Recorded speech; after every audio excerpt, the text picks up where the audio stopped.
ভাই, আপনার কাছে একটা প্রশ্ন, সেটা হলো পৃথিবীতে আপনাকে যে জায়গায় খেতে দেওয়া হোক অভিযোগবিহীন, আপনি কোন খাবারটা, কোন জায়গায় খাবারটা আপনি হচ্ছে সবচেয়ে প্রিয় এবং তৃপ্তিপূর্ণ খাইতে পারবেন?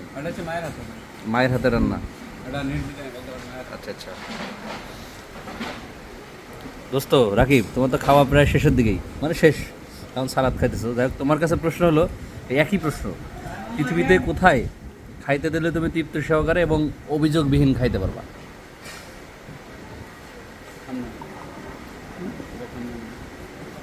চিন্তা ভাবনার ব্যাপার না তো, তুমি এখানে ড্রয়িং আঁকতেছো না যে চিন্তা করবা।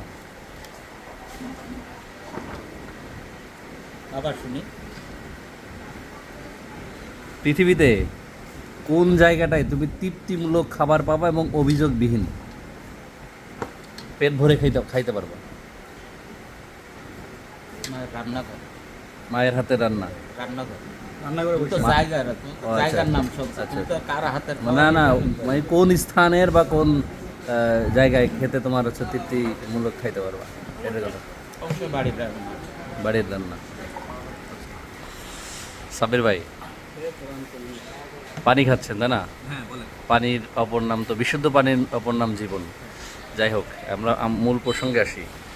পৃথিবীতে, এই দুনিয়াতে আল্লাহ তো রিজিক কার কোন জায়গায় রেখেছেন আল্লাহ তালাই জানেন। তো এখানে আপনার কাছে প্রশ্ন হলো, পৃথিবীতে হচ্ছে কোন স্থানে কার হাতের এবং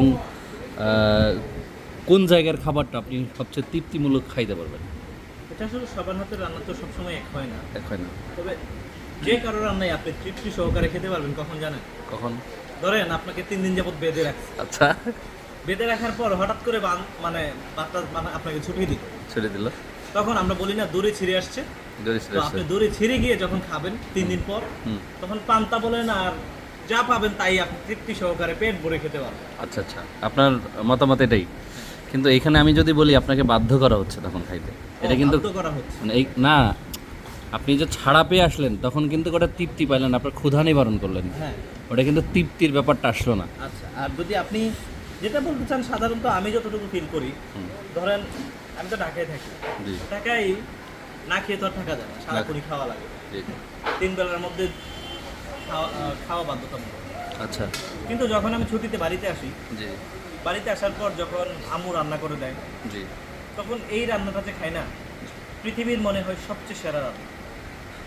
এই রান্নার কখনো তুলনা হতে পারে না। শুধু আমার কাছে না, লবণ দেওয়া লাগবে তো ভাই বলতেছে একটু লবণ বেশি দেয়। আসলে কে লবণ বেশি দেয়? এইটা তুমি লবণ বেশি খাও, এটা তো তোমার প্রবলেম।